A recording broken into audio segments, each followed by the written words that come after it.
شهر رمضان الذي أنزل فيه القرآن هدى للناس. السلام عليكم ورحمة الله وبركاته. إن الحمد لله نحمده ونستعينه ونستغفره ونعوذ بالله من شرور أنفسنا ومن سيئات أعمالنا. من يهده الله فلا مضل له ومن يضلل فلا هادي له. وأشهد أن لا إله إلا الله وحده لا شريك له وأشهد أن محمدا عبده ورسوله صلى الله تعالى عليه وعلى آله وصحبه وسلم تسليما كثيرا. أما بعد، أعوذ بالله من الشيطان الرجيم.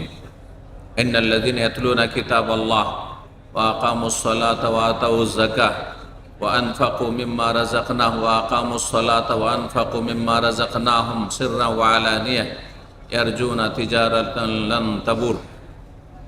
সম্মানিত রোজাদার ভাতৃমণ্ডলী, আল্লাহ রাব্বুল আলামিনের প্রশংসা এবং প্রিয় নবী সাল্লাল্লাহু আলাইহি সাল্লামের উপর সালাত ও সালামের পর আজ রবিবার 7ই রমজান 1445 হিজরি আমরা ইফতার মাহফিলে বসে আছি। ইফতারের পূর্বে আমাদের যেসব কার্যক্রম রয়েছে আপনাদের বারবার বলা হয়েছে এবং সেগুলি থেকে আপনারাই লাভবান হবেন। আপনাদের কল্যাণের উদ্দেশ্যে সেসব ব্যবস্থাগুলি করা হয়েছে, যেমন কোরআন শিক্ষার ব্যবস্থা। কোরআন কারীমের শিক্ষা সবচাইতে গুরুত্বপূর্ণ ফজিলতপূর্ণ কাজ। পৃথিবীর মধ্যে সবচাইতে ভালো কাজ হচ্ছে কোরআন কারীমের শিক্ষা এবং দ্বীনের কাজ করা। জি, সুতরাং আমরা আসর পর থেকেই কোরআনের হালকার ব্যবস্থা রেখেছি। আপনারা তাতে আসার চেষ্টা করবেন এবং সেখানে বসার চেষ্টা করবেন। সেখান থেকে কিছু যদি শিখে যেতে পারেন, কোরআনটা শিখে যেতে পারেন, কোরআনে কিছু সূরা মুখস্থ করতে পারেন, সূরাগুলো শুদ্ধ উচ্চারণটা শিখে যেতে পারেন, তা আপনার সারা জীবন এবং আখিরাত সব কিছুতে আপনি সফল হয়ে যাবেন। আল্লাহ তৌফিক দান করুন। আজকের আলোচনাই করব কোরআনে কারীমের তেলাওয়াতের ফজিলত সম্পর্কে। এই জন্য তেলাওয়াত মানে শুধু শব্দের তেলাওয়াত না, সত্যিকার অর্থে তেলাওয়াত হচ্ছে কোরআনে কারীমের অনুসরণ করা। কোরআনে কারীম শিখার পরে, তার অর্থ বোঝার পরে সে অনুযায়ী আমল করা, এটা হচ্ছে সত্যিকারের তেলাওয়াত। তেলাওয়াতে হাকিকি। ইমাম ইবনে উসাইমিন রাহিমাহুল্লাহ ইমাম বলছেন তেলাওয়াত দুটি অর্থে ব্যবহৃত হয় শব্দটি। একটি হচ্ছে হাকিকি শব্দ, অর্থাৎ সত্যিকার অর্থে তেলাওয়াত, সেটা হচ্ছে তালা ইয়াতুলু মানে ফলো করা, আর ফলো করা মানে অনুসরণ করা। অনুসরণ করা মানে সহজ ভাষায় আমল করা। কোরআন কারীম আপনি জানবেন, শিখবেন, আর তার অর্থ বুঝবেন, আল্লাহর কথাগুলি জানবেন আর আমল করবেন, সেই অনুযায়ী জীবনযাপন করবে। এটা হচ্ছে আসল তেলাওয়াত। এটা হচ্ছে আসল তেলাওয়াত। আর একটি হচ্ছে শাব্দিক তেলাওয়াত, তেলাওয়াতে লফজি। শাব্দিক তেলাওয়াত মানে শুধু শব্দের তেলাওয়াত করছেন, তাতেও অনেক ফজিলত রয়েছে, কিন্তু শুধু সেই জন্যই কোরআন আল্লাহ নাযিল করেন। এই জন্যই কোরআন আল্লাহ নাযিল করেনি যে শুধু কোরআনে কারীমটা পড়তে জানলেন, শিখলেন, যে কোরআন আমি পড়তে পারি, তেলাওয়াত করতে পারি, আর তারপরে শুধু তেলাওয়াত করলেন আপনি।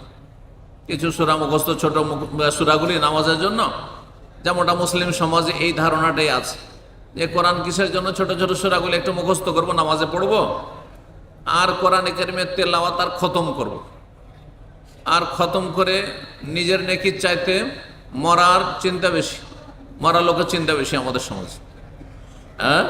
যে কোরআন যেন মৃত মানুষের জন্য নাযিল করা হয়েছে। কোরআন জীবিত লোকের জন্য নাযিল করা হয়েছে না মৃত লোকের জন্য? আমাদের দেশে কোরআনটা শুরু হয় কোরআনের আমল মরার পরে। যতদিন বেঁচে আছে কোরআনের উপর আমল নাই। কোরআন কাজ কার জন্য ব্যবহার করা হয়? মৃত ব্যক্তি, মরা ব্যক্তির জন্য। মরার আগে কোরআনের দরকার হয়নি। সারা জীবন কোরআন শিখলো না, কোরআনের অর্থ বুঝলো না, কোরআন তর্জমা তাফসীরও দেখলো না, আল্লাহ কি বলেছেন, আর আমলও বাপদাদা থেকে যেটা চলে আসছে ওইটাই ধর্ম, কোরআনের ধর্ম পালন করব, এই ধারণাও খুব কম। এদিকে কোরআনে যে ইসলাম শেখানো হয়েছে সেই ইসলাম, অন্যদিকে তৌহিদ আর সুন্নাহ, আর বাপদাদা ধর্মে মাজার পূজা, পীর ধরা, মুরিদ হওয়া, আর মিলাদ করা, ক্যাম্প করা, হ্যাঁ তাবিজ তোমার করা, এগুলো হচ্ছে বাপদাদার ধর্ম। তা আমাদের দেশে ধর্মটা অধিকাংশ লোকের কাছে প্রচলিত ধর্ম, প্রকৃত ধর্ম নয়, প্রচলিত ধর্ম বাপদাদা থেকে চলে আসছে, পরম্পরা চলে আসছে, আমাদের বড় বড় হুজুররা বলেছে, বাস ওইটাই ধর্ম। তাহলে কোরআনে কারীমের আসলে সত্যিকার অর্থে তেলাওয়াত আমাদের দেশে হয়নি। আর কোরআনে কারীম জীবিত মানুষরা কোরআনে কারীম থেকে বেশি লাভবান হয় না। আর যারা জীবিত তারা ভাবে যে কোরআনের কাজই শুরু হবে মরার পরে। তারা মরলেই লাশ সামনে রেখে চারিদিকে ঘেরা কি শুরু হয়ে যায়, কি শুরু হয়, যতক্ষণ দাফন না হবে কোরআন তেলাওয়াত চলতেই থাকবে। এটা কোনো একটা হাদিস দ্বারা প্রমাণিত?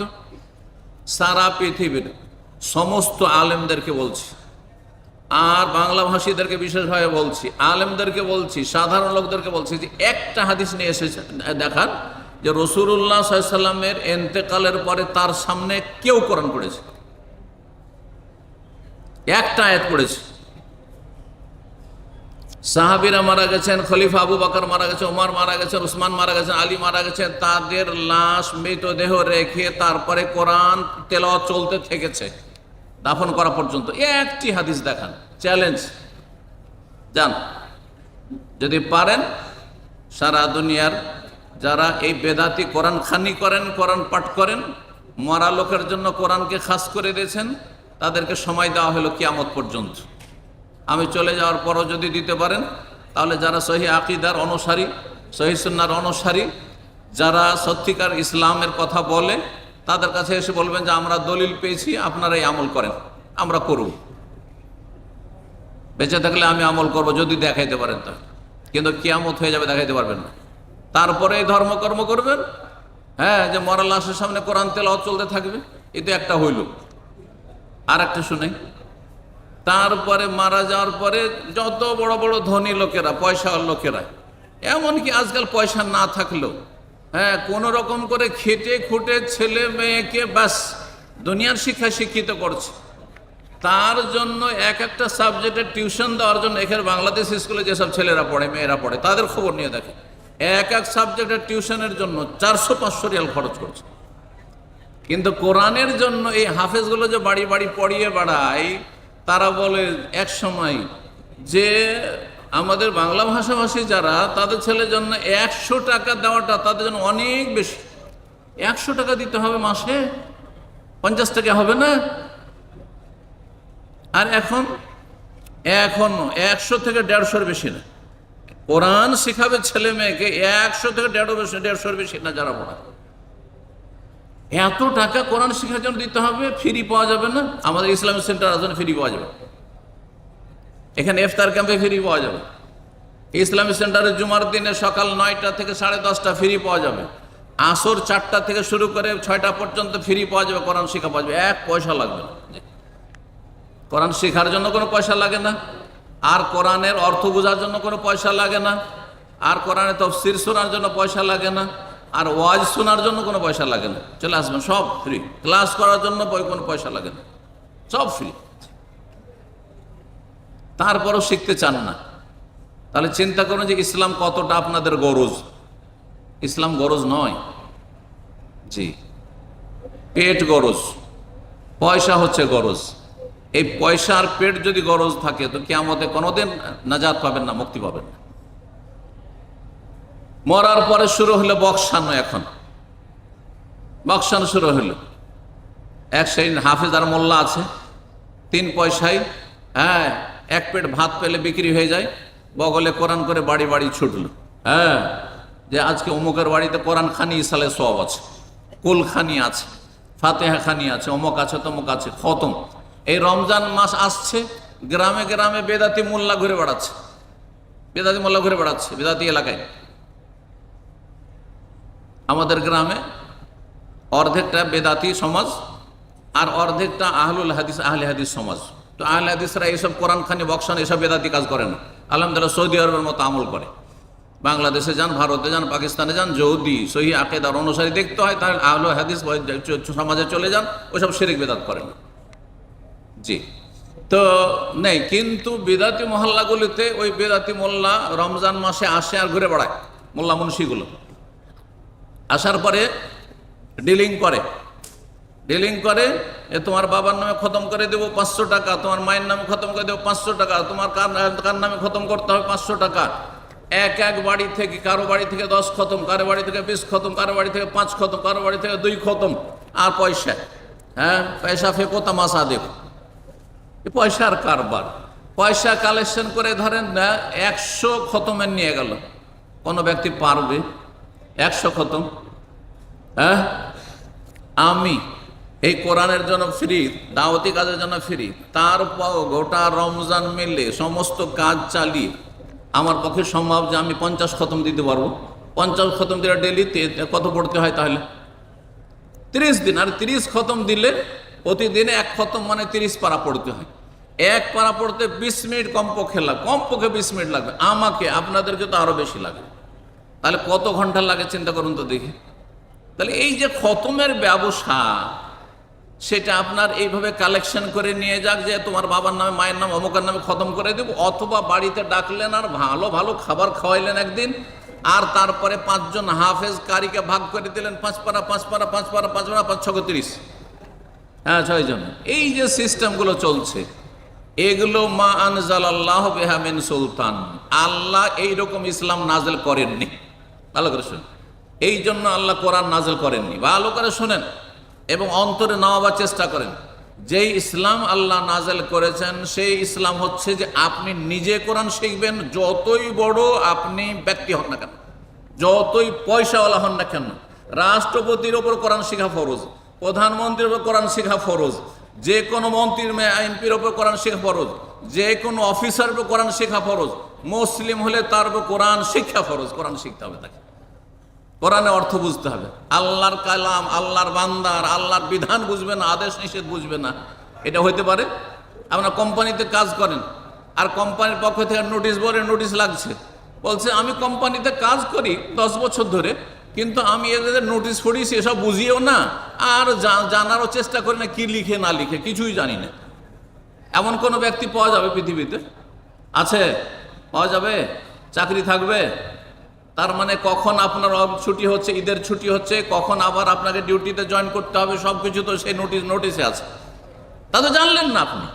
তাহলে আপনি ইচ্ছা মতো ডিউটিতে আসবেন, ইচ্ছা মতো আপনি যাবেন, আপনার মতো চলবেন। আপনি এইভাবে পেটের ভাত হবে, দুনিয়াতে চাকরি থাকবে?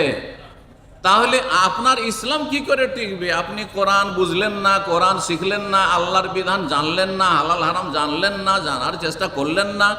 আপনি বলছেন যে ব্যাস কোরআন ওই হুজুরের জানলেই হবে না। তালাবুল ইলমে ফরিজাতুন আলা কুল্লি মুসলিম, দিন সম্পর্কে জ্ঞান অর্জন করা। দিন হচ্ছে কোরআনের শিক্ষার নাম 1 নম্বরে, দিন হচ্ছে রাসূলুল্লাহ সাল্লাল্লাহু আলাইহি ওয়াসাল্লাম হাদিসের শিক্ষার নাম। তালাবুল ইলমে ফরিজাতুন আলা কুল্লি মুসলিম, দিন সম্পর্কে জ্ঞান অর্জন করা প্রত্যেক মুসলিমের ফরজ, প্রত্যেক মুসলিমের ফরজ, আলা কুল্লি মুসলিম। আরব দেশে থেকে অন্তত এতটুকু বুঝতে শিখেছেন যে কানাকে কেউ হাবিবার দেখাবে না। কুল মানে সমস্ত, তাই না? সমস্ত মুসলিমের ওপর, আলা কুল্লি মুসলিম। এই না যে 1 শ্রেণী মুসলিম ব্যাস, না। 1 শ্রেণীর মুসলিম ফারজে কেফায়া, বড় আলেম হবে, কিন্তু প্রাথমিক কোরআনের জ্ঞান অর্জন করতে হবে যে আল্লাহ কি বলেছে, না আমি আল্লাহর বান্দা, আমার রব আল্লাহ, আমার রব আমাকে কি সম্বোধন করেছেন, এটা আপনাদের প্রত্যেকে জানতে হবে। প্রত্যেকের উপর ফরজ, শুধু আমার উপর ফরজ নয়, আর আমার ছেলেদের উপর ফরজ নয়, আপনার ছেলে মেয়েদের উপর ফরজ, যেমন আমার ছেলে মেয়েদের উপর ফরজ।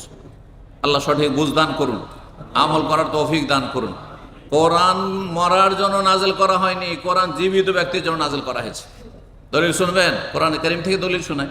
সূরা ইয়াসিন, আমাদের দেশের লোকেরা সূরা ইয়াসিনের ওজিফা পড়ে, কিন্তু সূরা ইয়াসিন আমল করে না। ওজিফা পড়ে, 5 সূরার ওজিফার কিতাবে 5টা সূরা আছে না নেই? তার মধ্যে একটা সূরা ইয়াসিন। আর সূরা ইয়াসিনের জাল জয়ীফ ফজিলত বয়ান করে, কিন্তু সূরা ইয়াসিনে যে আল্লাহ বলছেন যে লিয়ুনজিরা মান কান হাইয়ান, কোরআন দিয়ে সতর্ক সাবধান করা হবে মান, এমন ব্যক্তিকে, এমন লোকদেরকে, কান হাইয়ান যে জীবিত, মাইয়াতকে নয়, যারা জীবিত তাকে কোরআন দিয়ে সতর্ক সাবধান করা হবে। মরার লোকের সামনে বাঁশি বাজিয়ে লাভ আছে? মরা লোককে যদি বলেন আকিমুসসালাহ ওয়া আতুজ যাকাত, লাভ আছে? মরা লোককে বলেন লা তুশরিক বিল্লাহ, শিরক করিও না, মাজারের জন্য আর বলে লাভ আছে? হ্যাঁ, তাহলে মরার জন্য কোরআন তো নাজিল করা হয়নি, জীবিত লোকের জন্য কোরআন নাজিল করা হয়েছে যে বেঁচে থাকতে সংশোধন করো, মাজারে যেও না, পীরের মুরিদ হয়েও না, শিরক বেদাত করিও না। হ্যাঁ, আল্লাহর আদেশ মেনে চলো, রসুলের আদেশ মেনে চলো, রসুলের তরিকায় জীবনযাপন করো। লাকাদ কানা লাকুম ফি রাসূলিল্লাহি উসওয়াতুন হাসানাহ, 5 ওয়াক্ত সালাত আদায় করো, পয়সা আছে যাকাত দাও, রমজান মাসের সিয়াম পালন করো। কোথায় আছে? কোরআনে কারিমে আছে। তাহলে কোরআন জীবিতদেরকে জানতে হবে। হ্যাঁ, মৃতকে ইয়া আইয়ুহাল্লাযীনা আমানু কুতিবা আলাইকুমুস সিয়াম, হে ঈমানদারগণ তোমাদের রোজা ফরজ করা হয়েছে। এই আয়াত শুনিয়ে লাভটা কি? লাভ আছে? কোনো লাভ নেই। মরা মানুষকে কুতিবা আলাইকুমুস সিয়াম শুনিয়ে, শাহরু রমাজান আল্লাযী উনজিলা ফীহিল কোরআন, রমজান মাসে কোরআন নাযিল হয়েছে, মরা মানুষকে শুনিয়ে লাভটা কি হলো? কোনো লাভ নেই। সুতরাং কখনো ভাববেন না যে মরা মানুষের কোরআন খানি করে বয়সে লাভ হবে, কোনো লাভ হবে না। তারপর আরেকটি কথা শোনেন, মৃত ব্যক্তিকে নেকি পৌঁছানো যাবে কি দিয়ে? আর্থিক ইবাদত দিয়ে। আর্থিক ইবাদত দিয়ে, পয়সা খরচ করে ইবাদত করেন, দান সাদকা করেন, আর বলে এটা মায়ের জন্য করলাম, মায়ের পক্ষ থেকে, বাপের পক্ষ থেকে। মসজিদ বানিয়ে দিলেন কার? মা বাবার নামে বা মা বাবার পক্ষ থেকে, তারা যান তাদের জন্য সাদকা জারিয়া। এতিমখানা বানিয়ে দিলেন, আপনি গরিবদের বাড়িতে পানির ব্যবস্থা দিলেন, গরিবদের বাড়িতে আপনি যে কোনো রকমের খাবার দিলেন, ইত্যাদি দিলেন মরার নামে, ঠিক আছে। কারণ আর্থিক ইবাদত দিয়ে, আও সাদাকাতিন জারিয়া, সাদাকা দিয়ে মৃত ব্যক্তিকে নেকি পৌঁছানো যাবে। কিন্তু নামাজ পড়ে, আমি 2 রাকাত নামাজ পড়া বললো আল্লাহ এই নামাজের নেকিটা আমার মা বাবাকে বক্সা দাও, দিয়ে দাও, চলবে না, কোনো প্রমাণ নেই। নবীও করেননি, নবীর সাহাবীরা কেউ করেননি। হে আল্লাহ, আমি 1 খতম দিলাম বা 1 পারা পড়লাম, আজকের তেলাওয়াতটা অমুককে দিয়ে দাও, এই নেকিটা আমি নেব না, তাকে বক্সা দাও, মানে দিয়ে দাও, কোনো প্রমাণ নেই। রাসূলুল্লাহ সাল্লাল্লাহু আলাইহি ওয়াসাল্লাম করেননি, তার সাহাবীরাও করেননি। তাহলে আমাদের দেশে যে এই তরিকা, যে কোরআন দিয়ে বক্সানো, এগুলো নেই আসলে ইসলাম। কোরআন জীবিত মানুষের জন্য। সুতরাং কোরআনের ফজিলত সম্পর্কে কিছু কথা শোনাই। কোরআন শিখতে হবে প্রত্যেককে গরজ করে, যে আমি আমার ফরজ আদায় করছি, আমি আমার ফরজ আদায় করছি। যেমন এখন মাগরিবের নামাজ পড়বেন, ফরজ আদায় করবেন, তার আগে এলেম শিখার ফরজ আদায় করবেন, কোরআন শিক্ষা। আল্লাহ রাব্বুল আলামিন যেন তৌফিক দান করেন। মহান আল্লাহ সূরা ফাতির আয়াত নম্বর 29-30 ইরশাদ করেছেন, ইন্নাল্লাযীনা ইয়াতলুনা কিতাবাল্লাহ, যারা আল্লাহর কিতাব তেলাওয়াত করে।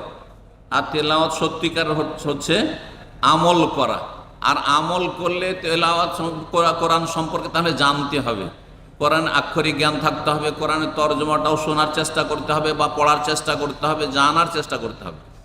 10-20টা সূরা যে মুখস্থ আছে নামাজ পড়ার জন্য আপনাদের, তারই তো অর্থ জানেন না অধিকাংশ লোক। অধিকাংশ নামাজিরাই অর্থ জানেন না, না জেনে পড়ছেন। আপনি কি স্বাদ পাবেন আপনি বলেন তো দেখি? অর্থ যখন বুঝবেন না, তো কি আর মজা পাবেন? স্বাদ পাচ্ছেন না। ওই যে নামাজ পড়ে কোনো স্বাদ পান না। ওপর থেকে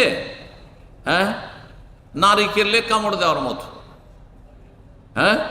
ওপর থেকে বেল ফল তো জানেন, বেল ফল ওপরটা নরম না শক্ত? শক্ত, আর ভিতরে কত সুস্বাদু, তাই না? বেল তো পাকা বেল, কিন্তু ওপর থেকে যদি কামড় দেন তাহলে স্বাদ পাবেন না দাঁত ভাঙবে? দাঁত ভাঙবে। কিন্তু বেলটা ভেঙে ফাটিয়ে যদি বেলের ভিতরেরটা খান, কি কত মজা পাবেন। ঠিক তেমনি কোরআনে কারীম যদি শুধু তেলাওয়াতই করতে, পড়তেই থাকলেন, আলহামদুলিল্লাহ সূরা পড়লাম ভাই, তবে আলহামদুলিল্লাহ মানে কি তা তো জানি না, তাহলে বেলের ওপর কামড় দেওয়া হলো, দাঁত ভাঙবে, কোনো লাভ হবে না, মানে কিছু হবে না। হয়তো ওই 1 অক্ষরে 10 নেকি এতটুকু পেলেন। আল্লাহ যেহেতু আরহামুর রাহিমিন, একেবারে খালি হাতে ফিরিয়ে দেবেন না, দাঁত ভাঙা করে। কিন্তু আপনি বাকি কিছু পেলেন না, আপনার আমলে সংশোধন হলো না, আখলাক চরিত্র সংশোধন হইল না, আপনার ইমান তাজা হইল না, আপনি আখেরাতমুখী হইলেন না, ওই পয়সা পেট করতেই আছে, অথচ কোরআন পড়ছেন আপনি, লাভ নেই। কিন্তু কোরআনের যখন ভিতরে ঢুকবেন, মানে ও বেলটার ভিতরে ঢুকলেন আপনি, আর যখন সে মজাটা পাবেন তখন আর ইমান তাজা হবে, আখেরাতমুখী হবেন, দুনিয়া আপনার কাছে তুচ্ছ হবে, কোনো মূল্য রাখবে না, হালাল খাবেন, হারামের কাছে ধারে যাবেন না, ইত্যাদি ইত্যাদি। দেখবেন যে আপনি একজন মানুষ, মানে চরিত্রবান মানুষ হয়ে যাবেন, আদর্শ মানুষ হয়ে যাবেন। এই হচ্ছে উদ্দেশ্য কোরআনে কারীমের। তো আল্লাহ বলছেন ইন্নাল্লাযীনা ইয়াতলুনা কিতাবাল্লাহ, যারা আল্লাহর কিতাব তেলাওয়াত করে, পাঠ করে, ওয়া আকামুস সালাতা, আর সালাত কায়েম করে, তাহলে কোরআন তেলাওয়াতকারী কি হবে? নামাজি হবে। মুসলিম বেনামাজি, মুসলিম কোরআন তেলাওয়াত করে না, না তেলাওয়াত না নামাজ, তাহলে কি করে হবে? দুনিয়া আখিরাত সর্বনাশ, সর্বনাশ। এই কয়টা বছর এত আমোদ ভর্তি করে খেয়ে লাভ কি করলেন আপনি? কি লাভ করলেন যে আপনার শরীরটা জাহান্নামে জ্বলবে? এত সুন্দর শরীর, রূপ, চেহারা, আর জাহান্নামে জ্বলবে? আপনার বিশ্বাস নেই? বিশ্বাস না থাকে তাহলে আপনি আর অমুসলিমে কোনো পার্থক্য নেই। আর বিশ্বাস থাকে তাহলে সংশোধন করেন আল্লাহর রাস্তা। ওয়া আকামুস সালাহ, সালাত কায়েম করবে। একজন মুসলিম কোরআন তেলাওয়াত করবে, সালাত কায়েম করবে। ওয়া আনফাকু মিম্মা রাযাকনাহুম, আর যা তাদেরকে আমি রিজিক দিয়েছি, ধন সম্পদ দিয়েছি, তা থেকে তারা খরচ করবে, যাকাত দিবে। যাকাত দেওয়া ফরজ, ফরজ। আর আরেকটি ফরজ খরচ হচ্ছে আপনার আমার যে ফরজ দায়িত্ব পালন। স্ত্রীকে খেতে দিতে হবে, ছেলে মেয়ের ভরণ পোষণ দিতে হবে, বাপ মা বার্ধক্যে চলে গেছে, তারা আর কাজকর্ম করার মতো যোগ্যতা রাখে না, তাদের কোনো ইনকাম সোর্সও নেই, তাদেরকে খেতে দিতে হবে। হ্যাঁ, বোনগুলো বিয়ে দিতে পারিনি অথবা বিয়ে দিচ্ছি, তালাক হয়ে গেছে, বিধবা হয়ে গেছে, তাদেরকে খেতে দিতে হবে। এগুলো ফরজ খরচ, এগুলো জাকাতের মতে ফরজ খরচ, ওর চাইতে গুরুত্বপূর্ণ। কারণ এগুলো করে যদি বাঁচে তখন জাকাত, না হলে জাকাত নেই। তাহলে জাকাতের চাইতে গুরুত্ব, জাকাত ইসলামের খুঁটি, চিন্তা করুন। তার চাইতে গুরুত্বপূর্ণ আপনার স্ত্রীর খাবার, ভরণ পোষণ, খরচ খরচা, আর তাদেরকে বাসস্থান দেওয়া, বাড়ি দেওয়া, বা বাসা ভাড়া যদি ভাড়া বাসায় থাকেন, তারপরে ছেলে মেয়ের খাবার দেওয়ার, বাপ মায়ের খাবার দেওয়ার, বোনেরা আছে, নাবালক যদি এখনো কাজকর্মের যোগ্য হয়নি, ভাইয়েরা আছে, আর বাপ চালাইতে পারে না সংসার, এইগুলো খরচ করে বাঁচলে তখন জাকাত, না হলে জাকাত নেই। দেখা গেল যে মাসে যা কিছু ইনকাম করেন সমস্ত শেষ হয়ে গেল আমার সংসার চালাতে গিয়ে, আমার নিজের সংসার, আমার বাবার সংসার, আর বাবা অভাবে, আর ভাই বোন দেখাশোনা করতে। বোন যেগুলো বিয়ে হয়ে গেছে সেগুলো দায়িত্ব নেই আপনার, যেগুলো বিয়ে হয়ে গেছে বোন, ওগুলো দায়িত্ব নেই, ওর স্বামীর দায়িত্ব। কিন্তু যেগুলো বিয়ে হয়নি অথবা তালাক হয়ে চলে এসছে, বিধবা হয়ে গেছে, আর তাদের দেখাশোনা করে। বিধবা হলে আমাদের দেশের মেয়েরা মনে করে শ্বশুর বাড়ি পড়ে থাকতে হবে, আর গিয়ে ওই ভাসুর আর দেবরের আশা করে বসে থাকে না, তাদের কোনো দায়িত্ব নেই, তাদের কোনো দায়িত্ব নেই ভাবি সম্পর্কে। আর দায়িত্ব আপনার আবার ফিরে আসছে, স্বামী মারা গেছে, দেখাশোনার কেউ নেই, ভাইয়ের উপরে ফরজ যেতে সেই বোনের খাবার দেবে, বোনের বাসা দেবে, বোনকে থাকার জায়গা দেবে। হ্যাঁ, এই সমস্ত ফরজ, এগুলো জানবেন কোথা থেকে? কোরআনের জ্ঞান থাকবে, হাদিসের জ্ঞান থাকবে, ইসলামের জ্ঞান থাকবে, তাহলে জানেন না, যার ফলে আমল করেন না আমাদের দেশের মানুষরা।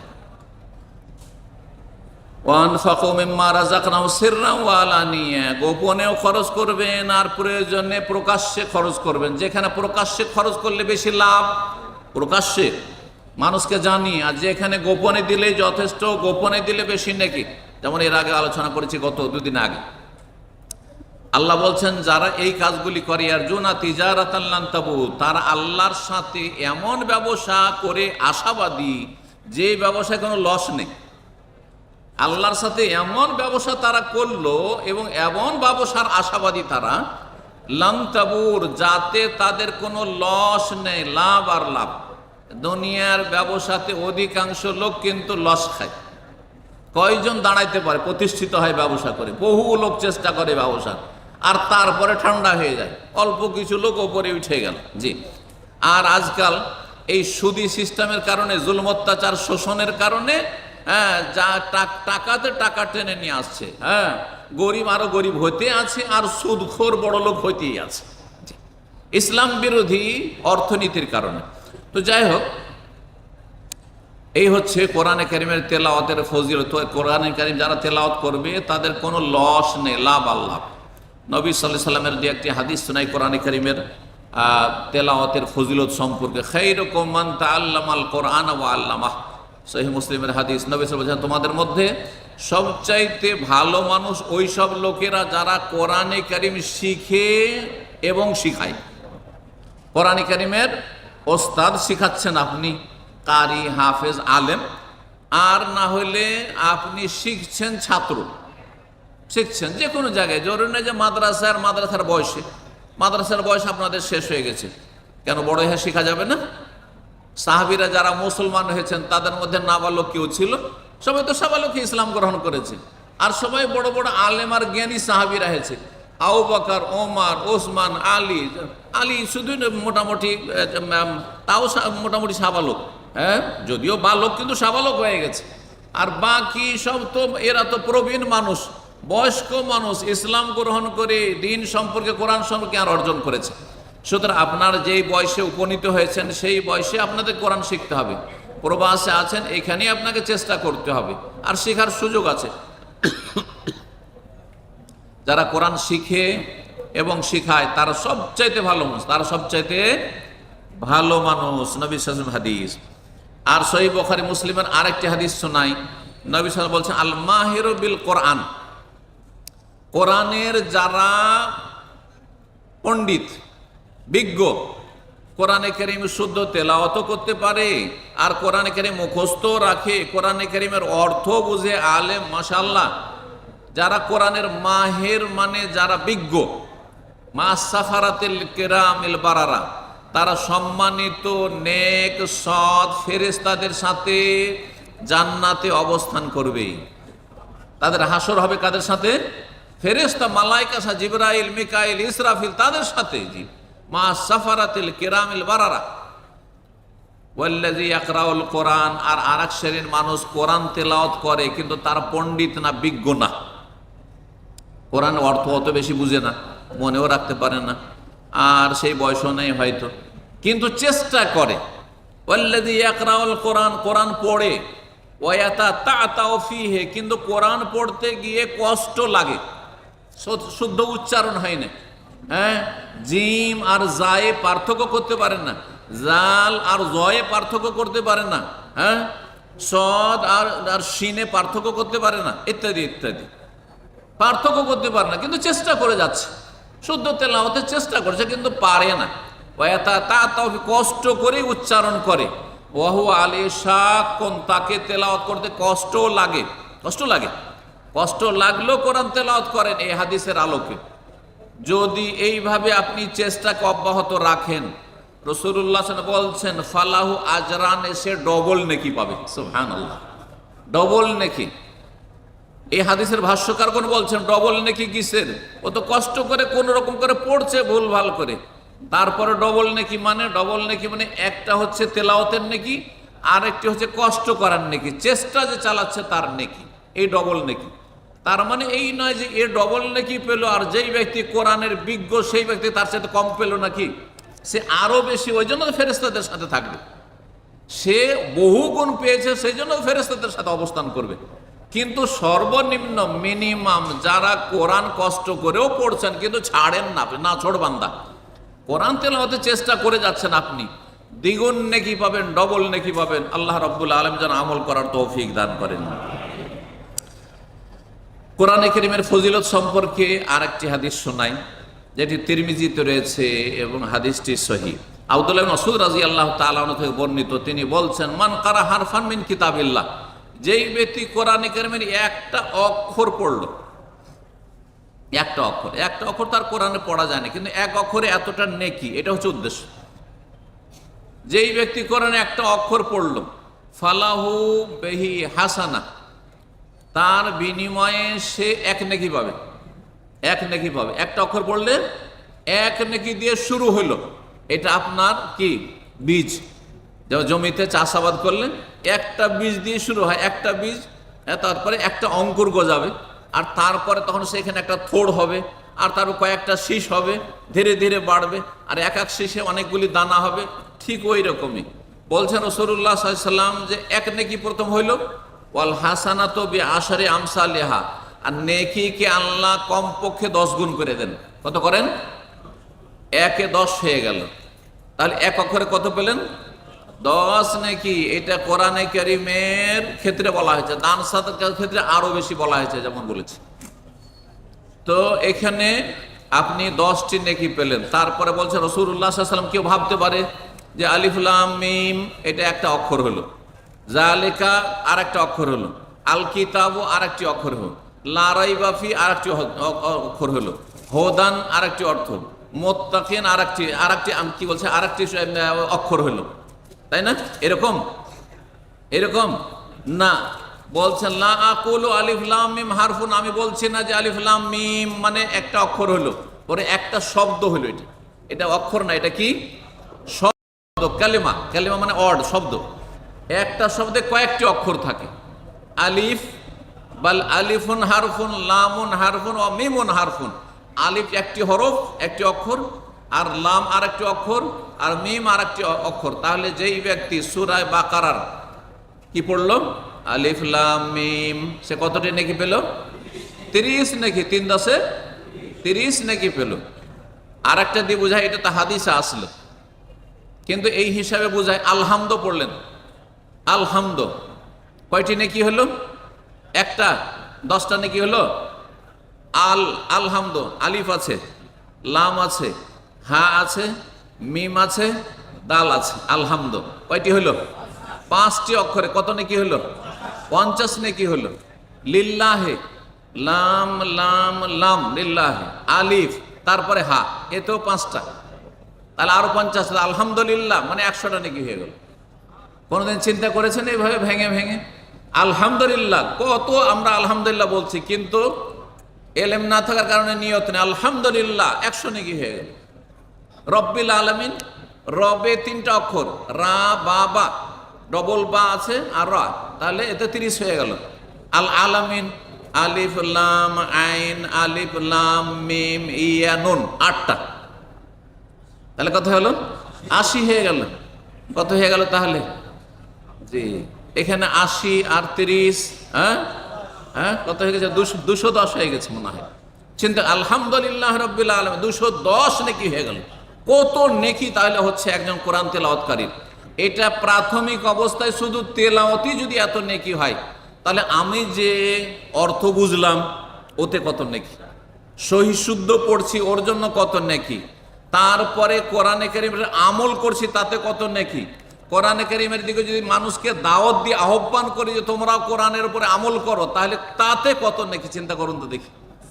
আল্লাহ রাব্বুল আমাদেরকে যেন কোরআন বুঝার তৌফিক দান করেন, কোরআনের মর্যাদা মূল্যায়ন করার তৌফিক দান করুন। এই ছিল রাসূলুল্লাহ সাল্লাল্লাহু আলাইহি ওয়াসাল্লামের হাদিস। আর একটি হাদিস শোনাই আপনাদেরকে। আপনারা এখানে অনেকেই কিন্তু দুনিয়াদারি করছেন, মানে গল্প, বন্ধুদের সাথে সাদিক বন্ধু নিয়ে এক প্লেট ছাড়া অন্য প্লেটে বসতে দিবেন না বন্ধুকে। না না, আমরা গ্রুপ আছে। আর কিসের জন্য? শুধু গল্প করার জন্য। কত হতভাগা শোনেন আপনি, কত হতভাগ। অথচ এই মজলিসের 5টি ফজিলত শোনে আপনাদেরকে, 4-5টি ফজিলত। রাসূলুল্লাহ সাল্লাল্লাহু আলাইহি ওয়াসাল্লাম বলছেন, মাজতামা কওমুন ফি বাইতিন মিন বুয়ুতিল্লাহ ইয়াতলুনা কিতাবাল্লাহ ওয়া ইয়াতাদারাসুনাহু বাইনাহুম ইল্লা নাযালাত আলাইহিমুস সাকিনাতু ওয়া হাফফাতহুমুল মালায়েকাতু ওয়া গাশিয়াতহুমুর রাহমাতু ওয়া যাকারাহুমুল্লাহু ফি মান ইনদাহু। যারা কোন একটি ঘরে কি হয়, একত্রিত হয়। আমরা এখানে তাঁবুতে, টেন্টে, ইফতার ক্যাম্পে একত্রিত হয়েছি, ঠিক না? মাজতামা কওমুন ফি বাইতিন মিন বুয়ুতিল, আল্লাহর কোন ঘরে, আল্লাহর ঘর সবগুলি আল্লাহর ঘর, আল্লাহর জমিন সবটা আল্লাহর ঘর। ইন্নাল আরযা লিল্লাহ, কোরআনে আল্লাহ বলেন সারা পৃথিবীর জমিন আল্লাহর। আর স্পেশাল ঘর হচ্ছে মসজিদগুলি, আর ওর চাইতে স্পেশাল হচ্ছে বাইতুল্লাহ, কাবা ঘর। এই জন্য কাবা ঘরকে কি বলা হয়? বাইতুল্লাহ বলা হয়। কিন্তু বাইতুল্লাহ মানে আমার বাড়িটা আল্লাহর ঘর না? এই জমি জায়গাগুলো আল্লাহর না? সবই আল্লাহর।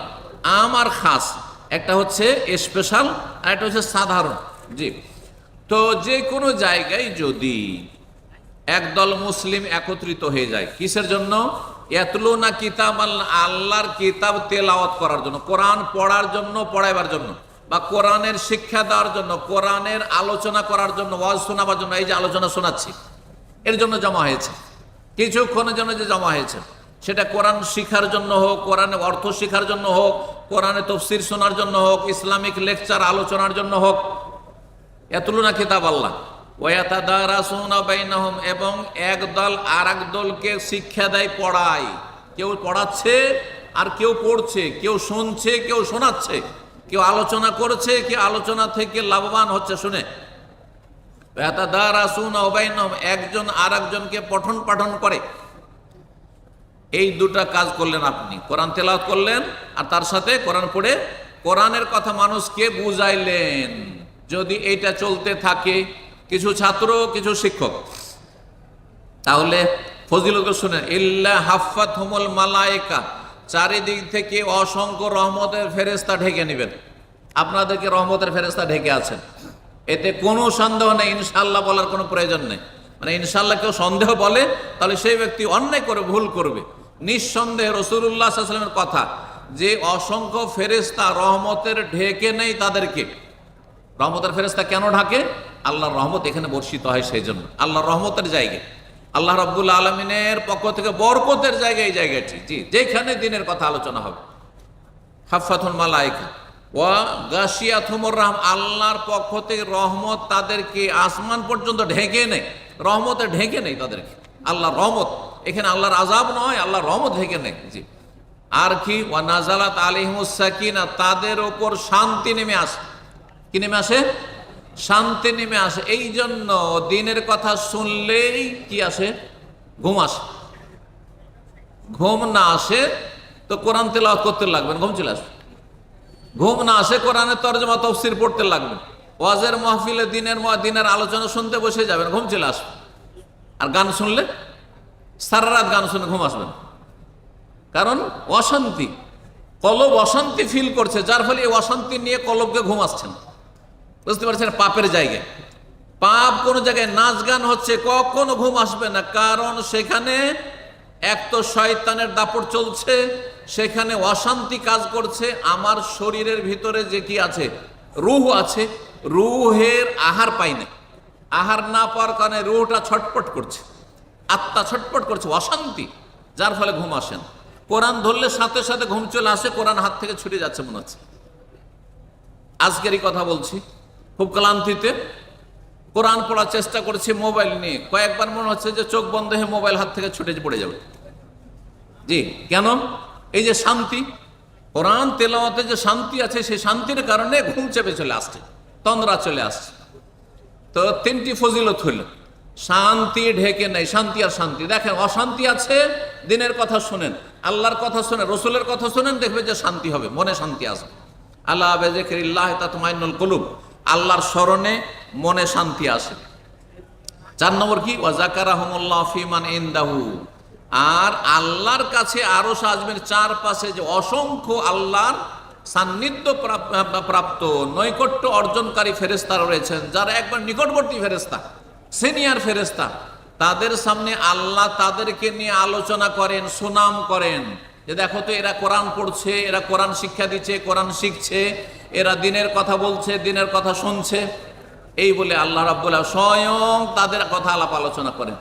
চিন্তা করুন তো, আপনার আমার মতো লোকের কথা যদি রাষ্ট্রপতি ভবনে আলোচনা হয়, হ্যাঁ, রাজার দরবারে যদি আলোচনা হয়, তাহলে কত আপনি গৌরব ফিল করছেন, গৌরব অনুভব করছেন যে আমি কত ভালো মানুষ বা কত উপরে যেতে পেরেছি, যে আমার আলোচনা কোথায় হচ্ছে, এত উঁচা মহলে হচ্ছে। চিন্তা করুন। আল্লাহ রাব্বুল আলামিন যেন আমাদের বুঝার তৌফিক দান করেন, কোরআন কারীম তেলাওয়াতে তৌফিক দান করেন, কোরআনে জীবন গড়ার তৌফিক দান করেন। ওয়া জাযাকুমুল্লাহু খাইরান ওয়া সাল্লাল্লাহু সাল্লামা নবিয়ানা মুহাম্মদ ওয়া আলা আলিহি ওয়া সাহবিহি আজমাইন। আজকে আমাদের কাছে কয়েকটি প্রশ্ন এসে আছে, আগে থেকে উত্তর দেওয়া হয়নি, যদিও সময় অল্প আছে, আমি উত্তর দেওয়ার চেষ্টা করি আপনাদের। বলছেন এক ভাই যে যদি আমরা আজমির শরীফ, বাগদাদ শরীফ যাই, তাহলে আমরা কিভাবে শিরিক করলাম? কিভাবে শিরিক করলাম বুঝলেন না? বাগদাদ আর আজমির কেন যাই? যে সেখানে গেলে খাজা বাবার কাছে কিছু পাবো বা বড় পীর জিলানির কাছে কিছু পাবো, আল্লাহ ছাড়া কোনো মরা মানুষের কাছে কিছু পাবো, কেউ যদি বিশ্বাস রাখে, তাহলে সেই ব্যক্তি কি করলো? শিরক করলো না? আল্লাহর সাথে অংশীদার বানালো না? কার কাছে পাওয়ার আশা রাখতে হবে? রোগ ভালো করবে কে? আচ্ছা, ছেলে মেয়ে দেবে কে? আর যদি কেউ আজমিরে যায় ছেলে মেয়ে পাওয়ার জন্য, যে চাদর চড়ালে ছেলে মেয়ে দেবে বাবা, তাহলে মরা মানুষ, জীবিত মানুষ তো দিতে পারবেন, আমি দিতে পারবো, আপনারা কেউ দিতে পারবেন ছেলে মেয়ে? এখানে অনেকে হয়তো নিঃসন্তান আছে, দিতে পারবেন কেউ? সারা দুনিয়ার কোনো রাজা বাদশা দিতে পারবে? ক্ষমতা আছে? সারা দুনিয়ার সমস্ত আলেম মিলে একটা কাউকে বাচ্চা দিতে পারবে? তাহলে আপনার এই মরা পীর কি করে বাচ্চা দিতে পারে? আপনার এটা বুঝে আসে না যে শিরিক করলেন আপনি, বড় কুফরি করে আল্লাহর হক তাকে দিয়ে দিলেন কেড়ে। আল্লাহর ঘরে ডাকাতি করলেন। যেই ব্যক্তি শিরিক করে সে আল্লাহর ঘরে ডাকাতি করে, আল্লাহর হক হরণ করে নিয়ে মরা মানুষকে দেয়। আল্লাহ সঠিক বুঝদান করুন। জি, এক ভাই জিজ্ঞেস করছেন, আসসালামু আলাইকুম। ওয়া আলাইকুম সালাম। হারাম পথে কামাই করে অনেকে কিছু মানুষের বিপদে আপদে পাশে থাকে এবং দান সাদকা বেশি বেশি করে, এটা আল্লাহ কি হারাম হিসাবে গ্রহণ করবেন? অবশ্যই হারাম, তার উপার্জন হারাম। সুতরাং হারাম পয়সা দিয়ে দান সাদকা করা হারাম, আর তাতে কোনো নেকি হবে না। হারাম দিয়ে আল্লাহর সন্তুষ্টি হাসিল হয় না। হারাম দিয়ে আল্লাহর সন্তুষ্টি হাসিল হয় না। চুরি ডাকাতি করে কেউ যদি দান সাদকা করে, যে গ্রামের ধনী লোকের বাড়ি ডাকাতি করব আর গ্রামের গরিব ইয়াতিমগুলোকে খাওয়াবো, তো জায়েজ হবে নাকি? না, এটা তো আল্লাহ আপনাকে করতে বলেননি। আপনি ইনকাম করেন হালাল, আর তারপরে আপনি সেটা দান করেন। জি।